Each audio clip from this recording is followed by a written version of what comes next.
तैयार किया हुआ या मेरे इस खुतबे के बाद आपने कहा बस सर हम बीलों को छोड़ रहे हैं हाथ से?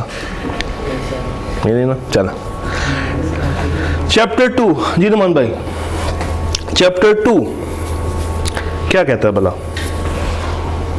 कॉन्सेप्ट क्या है चैप्टर 2 का? एक ऑफर, एक एक्सेप्टेंस और एक रेवोकेशन। वो की है ना रेवोकेशन। चलिए मैं आपसे पूछता हूँ, चैप्टर 2 शुरू कहाँ से होता है? ऑफर से। ऑफर से कहानी को स्टार्ट करते हैं तो ऑफर का नेक्स्ट स्टेप क्या है? ऑफर ने क्या होना होता है? एक्सेप्ट होना होता है। इसका डस्टर कहाँ है? डस्टर नहीं है। डस्टर है? 2 सवाल हमने करने आज। एक काम करें, तब तक रिवाइज कर लें जब तक डस्टर नहीं आता। इसको एक दफ़ा रिवाइज कर लें ताकि अगर मैं कुछ पूछूं तो आपको एटलीस्ट आइडिया तो हो ना उस चीज़ का, तभी फ़ायदा है। शुरू करते हैं। कहानी शुरू होती है कहाँ से? ऑफर से। अच्छा, ऑफर क्या होती है? ऑफर क्या होती है? एक बंदा दूसरे बंदे से कुछ पूछता है। क्या पूछता है? क्या पूछता है? ये पूछता है कि अगर मैं तुम्हारे लिए कुछ करूं या अगर मैं किसी काम को करने से बाज आ जाऊं तो क्या हमारे बीच में कोई प्रॉमिस, कोई एग्रीमेंट या कोई कॉन्ट्रैक्ट हो सकता है या नहीं? तो offer is basically to do something, किसी काम को करना, या नॉट टू डू समथिंग। और नॉट टू डू का आपने एक नाम पढ़ा होगा, एब्सटेनेंस। अच्छा, ये ऑफर जो करता है वो कौन होता है? ऑफरर। जिसको की जाती है ऑफरी। ऑफरर को जो ऑफर हुई, सॉरी ऑफरर ने जो ऑफर की किसको? ऑफरी को। ऑफरी के पास 2 ऑप्शन होती हैं, या वो क्या करेगा, रिजेक्ट कर देगा। अगर एक्सेप्ट कर लेगा तो क्या बन जाएगा? प्रॉमिस। प्रॉमिस में क्या ऐड करूं तो ये मेरा एग्रीमेंट बन जाएगा? कंसिडरेशन। कंसिडरेशन क्या होती है भाई? क्या होती है? कोई कमर्शियल चीज़, किसी चीज़ की वैल्यू। जैसे फॉर एग्जांपल मैं आपसे वादा करूं कि मैं आपको समोसे खिलाऊंगा, तो क्या आप मुझे इन रिटर्न कुछ दे रहे हैं? कुछ दे रहे हैं? नहीं। और अगर आप भी ये कहेंगे सर आप समोसे खिलाएं तो हम आपको चाय पिलाएंगे, तो इसका मतलब है कि मुझे भी आपसे इन रिटर्न कुछ वैल्यू मिल रही है। तो it is consideration, something in return अगर आप उससे ले रहे हैं तो। ये क्या बन जाएगा फिर? एग्रीमेंट। एग्रीमेंट को मुझे अगर कॉन्ट्रैक्ट की शक्ल में कन्वर्ट करना हो तो क्या ऐड करूंगा?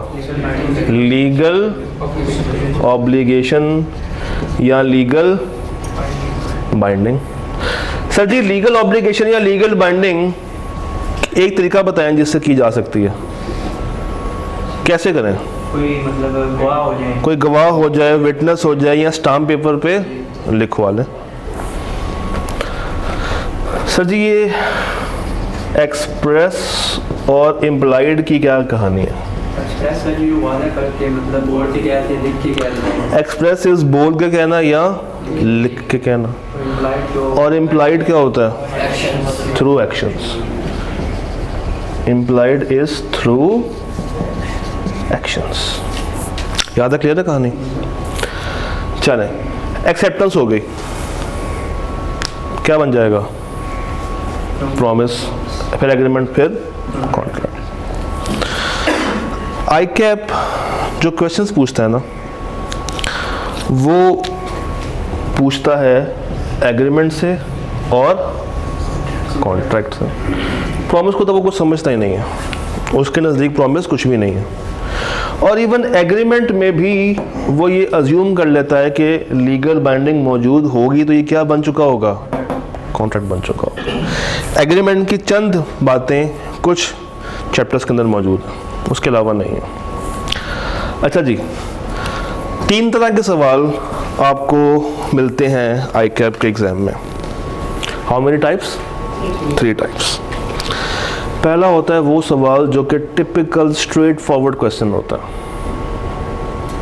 यानी कि एक ऐसा सवाल जिसने सिर्फ और सिर्फ आपसे क्या टेस्ट करना है, नॉलेज। जैसे फॉर एग्जांपल डिफाइन ऑफर।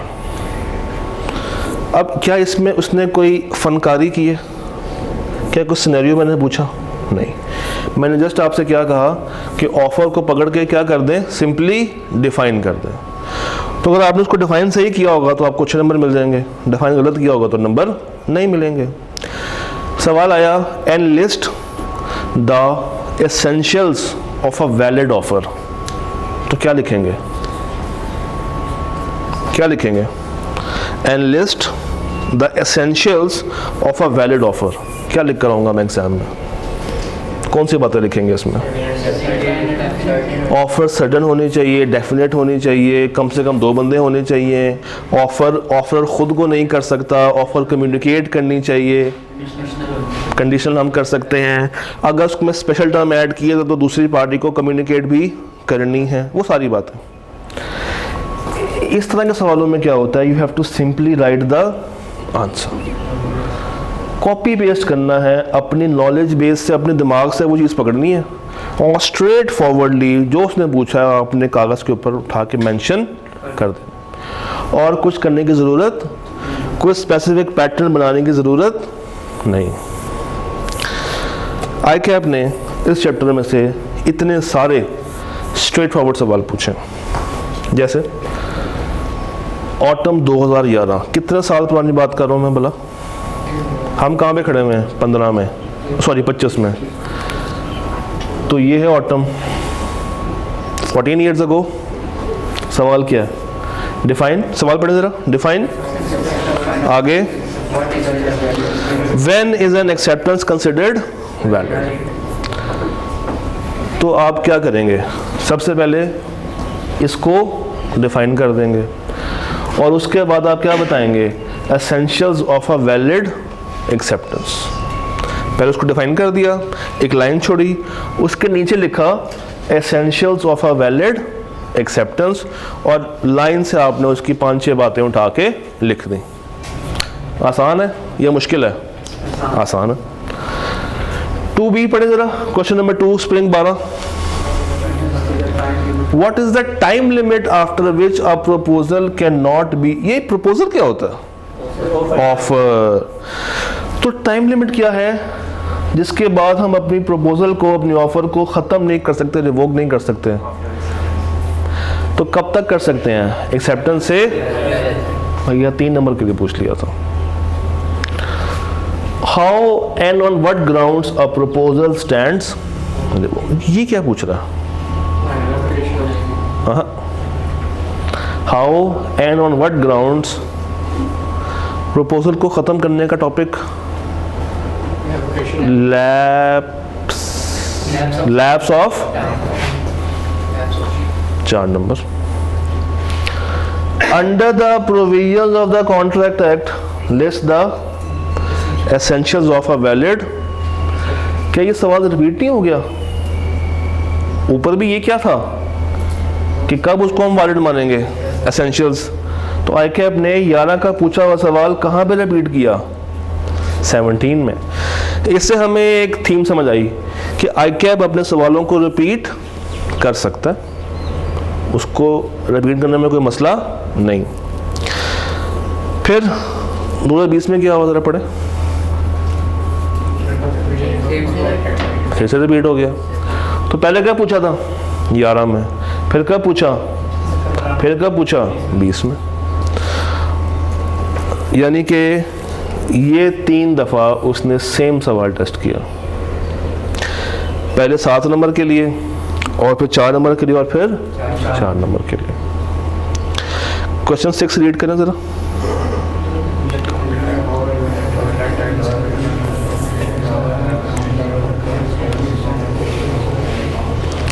क्या ये सवाल पहले देखा हमने? कहाँ देखा?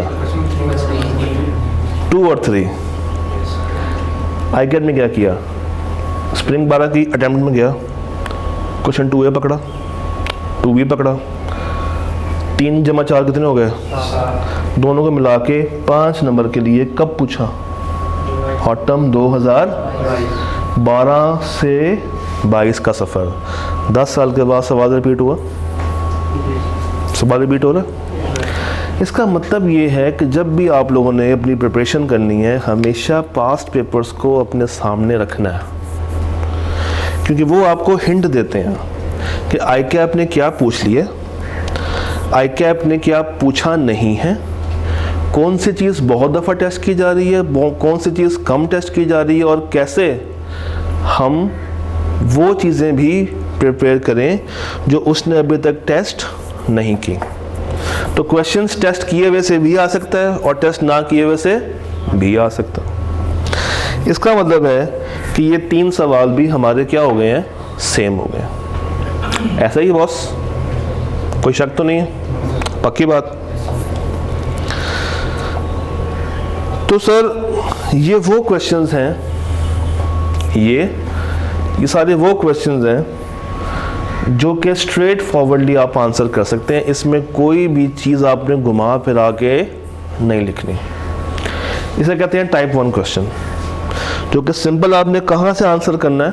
Right from your knowledge base. Clear है? अब आते हैं टाइप 2 पे। टाइप 2, टाइप 2 क्या लिखी हुई है? Seems logical. ये सीम्स लॉजिकल क्या होता है भाई? या लॉजिकल होता है या लॉजिकल नहीं होता, या रटा होता है या रटा नहीं होता। ये व्हाट इज सीम्स लॉजिकल? दिखता है, नज़र ये आता है कि ये सवाल कैसा होगा, मगर असल में ये लॉजिकल नहीं। यानी कि ये ऐसा सवाल होता है जिसमें आके अपने एक हल्की सी केस स्टडी बनाई होती है, मगर उसकी रिक्वायरमेंट होती है सीधी। उसकी रिक्वायरमेंट क्या होती है? सीधी। देखते हैं कैसे इसको अटेम्प्ट कैसे करना है। स्टेप 1 पढ़े। आप क्या देंगे? Simple reference. यानी कि इस तरह के सवालों को आप बिल्कुल ही उठा के कॉपी पेस्ट नहीं कर सकते। पहले आपको एक कहानी क्रिएट करनी पड़ेगी जो उसने आपको सिनेरियो में बताई होगी, वो कैरेक्टर्स को यूज़ करना पड़ेगा, उस कहानी को थोड़ा सा लिखना पड़ेगा, और फिर बीच में आप क्या फिट करेंगे? जो उसने पूछा, जो उसने आपसे रिक्वायरमेंट में सीधी बात पूछी है। क्वेश्चन नंबर 7 रीड करें ज़रा। रेड से ऊपर ऊपर।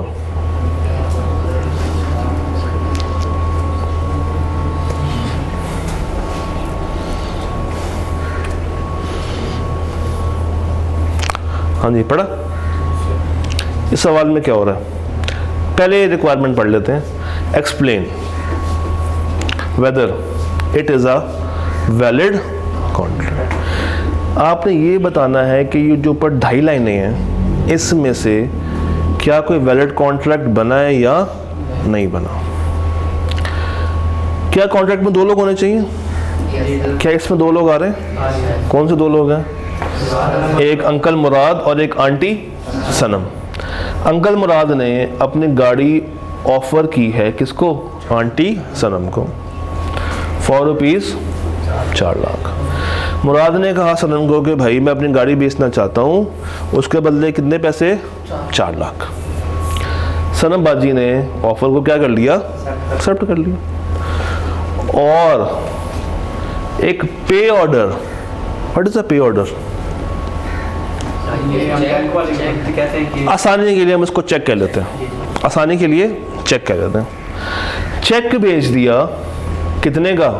1.5 लाख विद अ प्रॉमिस।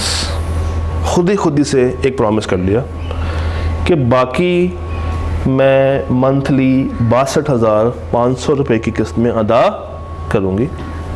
जब आपको चीज़ बेचते हैं तो क्या वो हमेशा किस्तों में बेचते हैं या कैश पे बेचते हैं?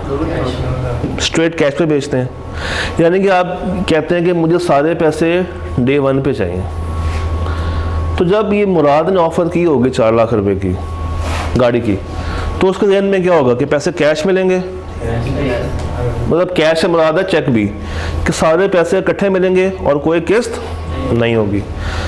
मगर बाजी ने खुद ही से 1.5 लाख रुपया भेज दी और बाकी की किस्तें बना दी। मुझे बताइए क्या सनम ने वैलिड एक्सेप्टेंस दी है या नहीं? क्या रीज़न है? एग्जैक्टली ये कौन था? कौन? Counter offer. It is a counter offer. उसने क्या कहा? 1.5 लाख रुपये अभी ले लो और बाकी बाद में। अच्छा एक वर्ड फॉर्मूला लिखें ज़रा, काउंटर ऑफर को क्वालिफाइड एक्सेप्टेंस भी कहते हैं, लिख लें, याद रहेगा, क्योंकि ICAP ने सोल्यूशन में ये वर्ड यूज़ किया हुआ है। काउंटर ऑफर को क्या कहते हैं? Qualified acceptance. काउंटर ऑफर को क्वालिफाइड एक्सेप्टेंस भी कहते हैं।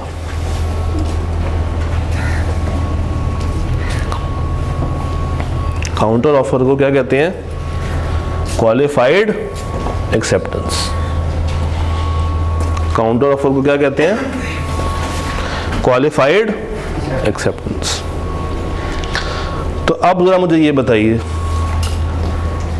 जो कंडीशंस हैं वो ऑफरर डाल सकता है या ऑफरी? ऑफरर। तो इस सवाल में ऑफरर कौन था? ऑफरी कौन? ये कंडीशन किसने ऐड की? ऑफरी ने। तो अगर ऑफरी कोई कंडीशन ऐड कर दे तो वो क्या कहलाती है? Counter offer. तो जब काउंटर ऑफर हो गई है तो क्या ये अब वैलिड कॉन्ट्रैक्ट है या नहीं है? नहीं। अब आप लिखेंगे कैसे? जितनी बातें हमने की हैं इसको लिखना भी तो है, एग्जाम में ओरल सवाल तो नहीं आएगा। आप लिखेंगे ऑफरर ने ऑफरी को एक ऑफ़र की, यानी कि मुराद ने सनम को एक ऑफ़र की 4 लाख की, ऑफ़र वैलिड थी, मगर दूसरी पार्टी ने अपनी वैलिड एक्सेप्टेंस नहीं दी, उसकी जगह पे उसने क्या दे दिया? Counter offer. तो चूंकि वहाँ से काउंटर ऑफ़र आ गई है तो अभी तक कोई वैलिड एक्सेप्टेंस नहीं हुई, देयरफॉर ये वैलिड कॉन्ट्रैक्ट नहीं बना। देयरफॉर ये वैलिड कॉन्ट्रैक्ट नहीं बना। सर नीचे एक सवाल आ रहा है स्प्रिंग 2020 का, ज़रा रीड करें।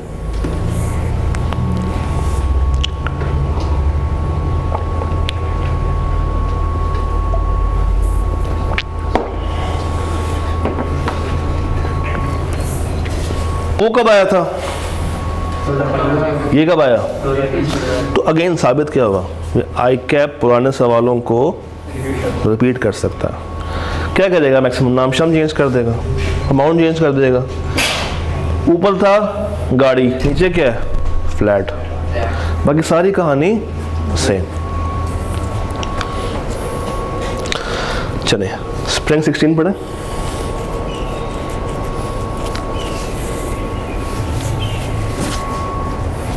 ये वाइट वाला।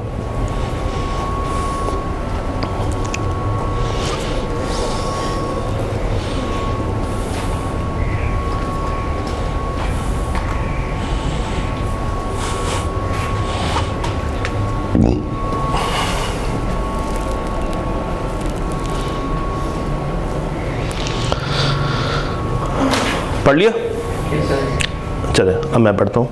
बदर नहीं, पहले रिक्वायरमेंट पढ़ लेते हैं। State whether Aftab would be able to claim the amount of reward या नहीं। आफ्ताब ये अमाउंट रिवॉर्ड के लिए सकता है या नहीं, हमने ये देखना है।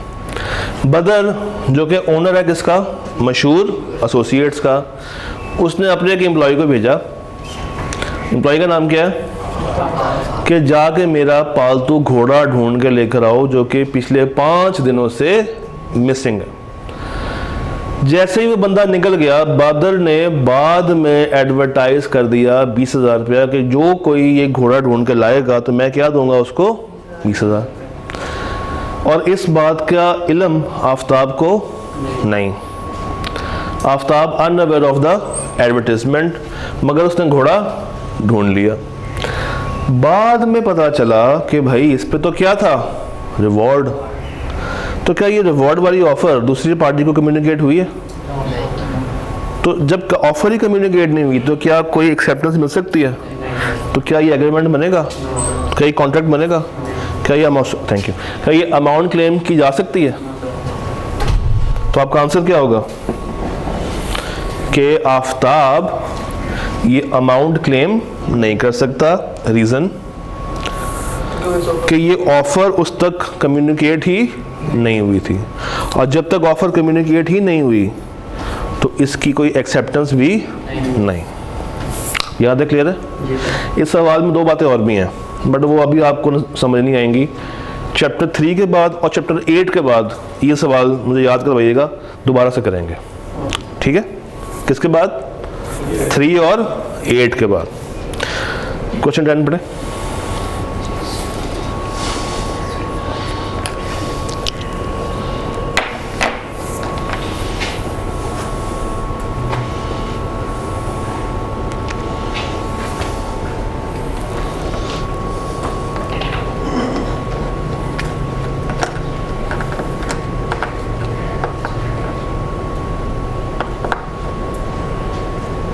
हाँ जी, रिपीट हो रहा या नहीं? ऊपर से क्या नीचे रिपीट है या नहीं? ऊपर क्या मिसिंग था? घोड़ा। नीचे क्या मिसिंग है? बेटा, पुत्र जी। ऊपर अमाउंट कितनी थी? 20,000। अच्छा, 20,000 कब? 2016 में। और 2020 में कितनी पैसे हैं? तो ये तो ज़्यादा नहीं है, घोड़े के लिए पैसे ज़्यादा हैं उस टाइम के मुताबिक, और अपने बच्चे के लिए सिर्फ और सिर्फ 25,000। बाकी सारी कहानी वही है, जो ढूंढ के लाएगा, बाद में ऑफ़र हुई, वो लेकर आ गया, वो लेने गया, उसने कहा सॉरी नहीं मिलेंगे। तो अगेन यहाँ पे भी वो इंटाइटल्ड है इस रिवॉर्ड का? नहीं है। रीज़न क्या है? Offer was not communicate. चले बहुत ही करीब की अटेम्प्ट पे चलते हैं। अटेम्प्ट कौन सी है? 2023 ऑटम। सवाल रीड करें।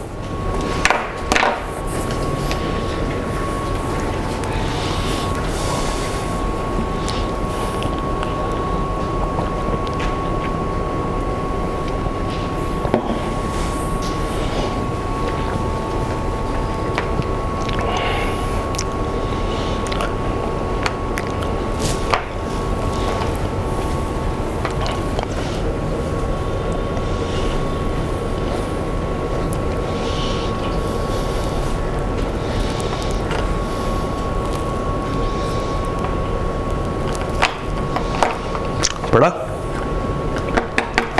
रिक्वायरमेंट क्या है? Identify the possible situations in which the offer would be. अगर ऊपर की सारी कहानी में ना भी पढ़ो तो ये पूछ क्या रहा? सिचुएशंस जब ऑफर वो की जा सकती है। टॉपिक कौन सा? टॉपिक रेवोकेशन तो कॉन्सेप्ट है ना, पीछे टॉपिक चल कौन सा रहा है? लैप्स। अब मज़े की बात यह है कि जो ऊपर उसने सवाल पूछा है ना, वो ज़रा पढ़े। एक्सपोर्ट करने हैं 50,000 bags of cement to Europe. According to the offer document, LC is required to send 2 sample bags to the customer. Production team is carrying out a detailed feasibility check, which while its head of sales is aggressively pushing for the acceptance. सवाल का requirement से कोई link नहीं बन रहा, सिर्फ उसने ऊपर एक कहानी बना दी है, मगर पूछ क्या रहा है? लैब्स वाली बात है। तो वो 4 नंबर के लिए आप कम से कम कितनी बातें लिख कर आएंगे एग्जाम में? 4 तो होनी चाहिए कम से कम। तो 4 से 6 चीज़ें आपने उठा के लिख देनी। ये है सीम्स लॉजिकल। कौन सा? ऐसा लगता है कि स्ट्रेट फॉरवर्ड, सॉरी, ऐसा लगता है कि लॉजिकल है, मगर उसकी रिक्वायरमेंट क्या होती है? Straight forward. अब करते हैं प्योर लॉजिकल सवाल को ऑप्ट। जब प्योर लॉजिकल सवाल आए तो सबसे पहला स्टेप क्या लिखना है? Provision of law. Next explanation of scenario.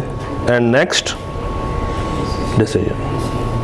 LED, ये जो LED होती है shortcut LED। L is law, E is explanation and D is decision.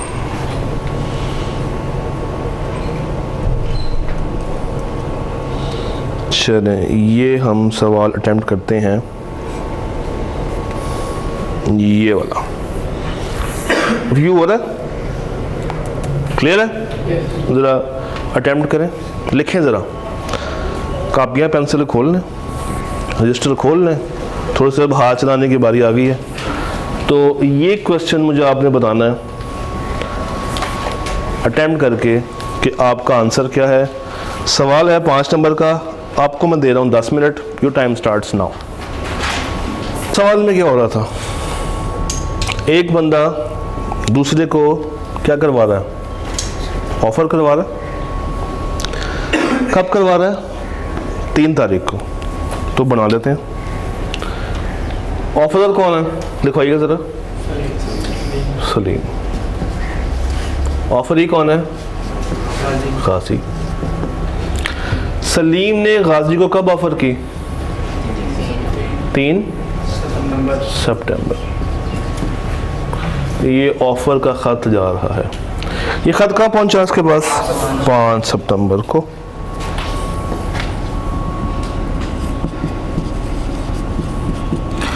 Sir ji offer कब कम्युनिकेट हो रही है, 3 को या 5 को? 5 को। तो यहाँ साइड पर लिख लेते हैं कि ऑफर इज कम्युनिकेटेड ऑन 5 सितंबर। गाजी ने फिर क्या करना है, इसका जवाब देना है। गाजी ने एक्सेप्टेंस का खत भेजना है सलीम अंकल को। कब भेजा? 6 सितंबर। और कब पहुंचेगा? 8 सितंबर। तो ये एक्सेप्टेंस का खत जा रहा है। अभी करते हैं, अभी रिवोक भी कराता हूँ। मुझे ये बताइए, एज पर गाजी नहीं, एज पर सलीम एक्सेप्टेंस कब पूरी हो रही है? फिर सोच लो। सलीम के नज़दीक एक्सेप्टेंस कब पूरी हो रही है? 6 को। क्योंकि यहाँ पे ख़त किसके पास है, तो बाउंड कौन हो रहा है? सलीम। तो सलीम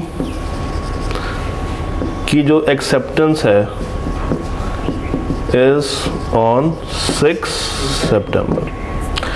तो फिर गाजी के लिए एक्सेप्टेंस कब पूरी हो रही है?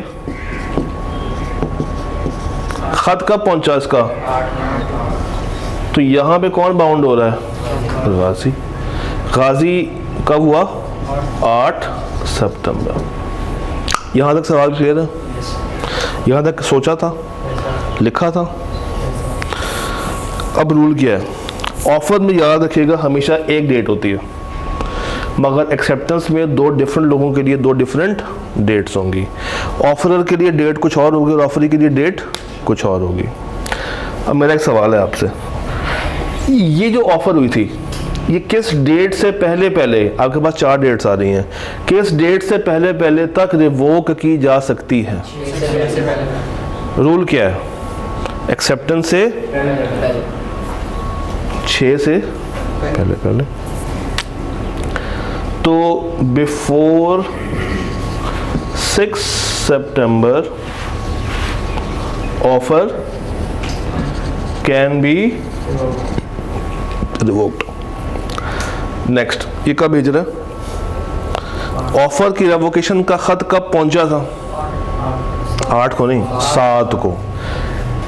इसने सोचा बाद में कि मुझे ऑफर क्या करनी चाहिए? रिवोक। तो वो खत कब पहुंचा? 7 तारीख को। एक्सेप्टेंस कब की हो चुकी हुई है? खत एक्सेप्टेंस के बाद आया। तो क्या ये रिवोक किया जा सकता है? ये रिवोक किया नहीं जा सकता। तो एज पर गाजी ये रिवोक किया नहीं जा सकता। मगर एज पर सलीम अगर मैं देखूं, सलीम ने जब इसको पोस्ट किया, पोस्ट कब किया है, रेवोकेशन का खत पोस्ट कब हुआ है, 5 को। तो सलीम के लिए रेवोक कब का हो चुका होना चाहिए था, मगर असल में कब पहुंचा। तो हमने डेट देखनी कौन सी है, पहुंचने वाली। तो ये रिवोक किया जा सकता है नहीं। नेक्स्ट, ये जो गाजी ने एक्सेप्टेंस भेजी है ये कब तक रिवोक की जा सकती है। अगर गाजी अपनी एक्सेप्टेंस को रिवोक करना चाहे तो कब तक कर सकता है, उसके पास पहुंचने से, यानी कि before 8 September this acceptance can be revoked। सवाल क्लियर हो गया, समझ आ गया। जब भी इस तरह का सवाल आए एग्जाम में तो आपने एक काम करना है, ये डायग्राम खोल लेने हैं, क्योंकि जब आप डायग्राम के साथ इसको आंसर करोगे तो आप आंसर सही कर पाओगे। विदाउट डायग्राम अगर आप सिर्फ थ्योरेटिकल इसको लेके चलोगे तो इस तरह का आंसर कभी भी नहीं निकाल पाओगे। क्लियर होगी बात? चल आगे चलते हैं। ज़्यादा आगे आगे कोई बात नहीं।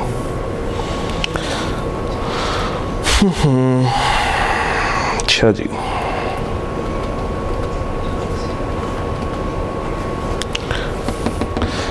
आज का आखिरी सवाल, क्वेश्चन 13, रीड करें तसल्ली से। ये नीचे वाला, इसको रीड करें, तसल्ली से रीड करना। सवाल लेंथी है मगर इंटरेस्टिंग है।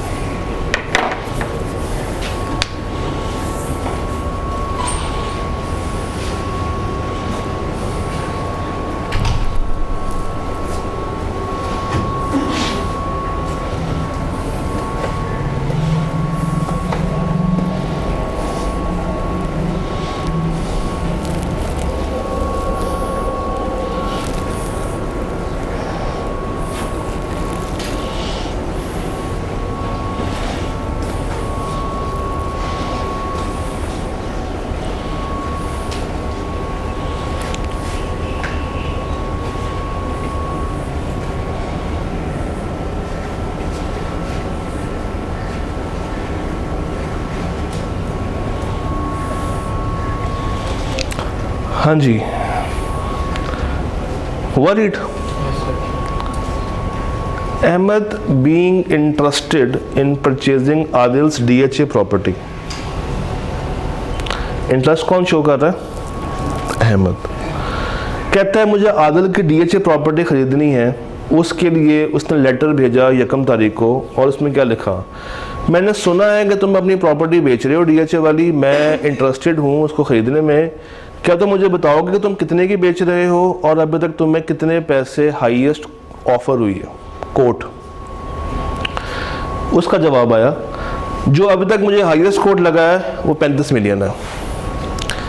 उसका जवाब, I agree to buy your DHA property for 36 million. और सब्सिक्वेंटली आदिल ने यही प्रॉपर्टी 38 मिलियन की किसी और को बेच दी। मुझे बताइए इस पूरे सवाल में ऑफर कब आई है,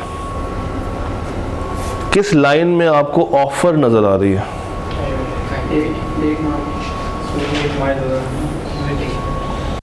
I agree to buy your DHA property for ₹36 million.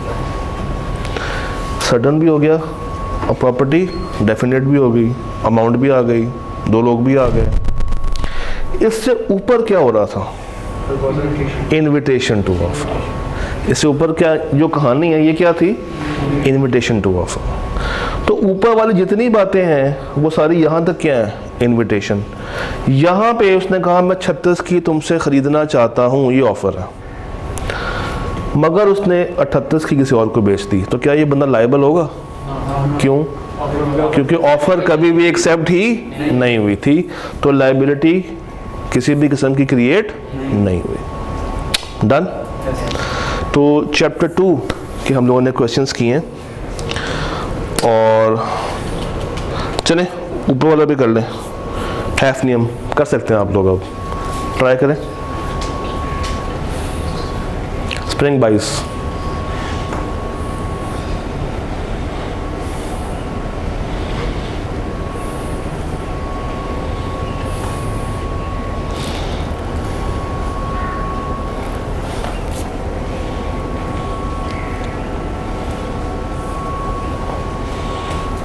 Chapter 2 में क्या लिखा था, क्या पढ़ा था कि ऑफर क्या होनी चाहिए, सर्टन, और ये भाई साहब क्या कह रहे हैं 10% या जो कि डिसाइड प्रॉपर्ली नहीं किया। तो अगर बाद में पंगा आ जाए तो क्या लायबिलिटी रहेगी? नहीं, क्योंकि ये ऑफर ही वैलिड नहीं थी। तो लायबिलिटी का भी किसी भी तरह से कोई ताल्लुक वास्ता नहीं। टेस्ट का भी आपका चैप्टर कौन सा है? तो तैयारी कैसे करेंगे अब? अच्छी वाली या बुरी वाली? अच्छी वाली। पास होंगे? चलो इंशाल्लाह मुलाकात करते हैं नेक्स्ट टाइम, नेक्स्ट लेक्चर में। तब तक के लिए अल्लाह हाफ़िज़।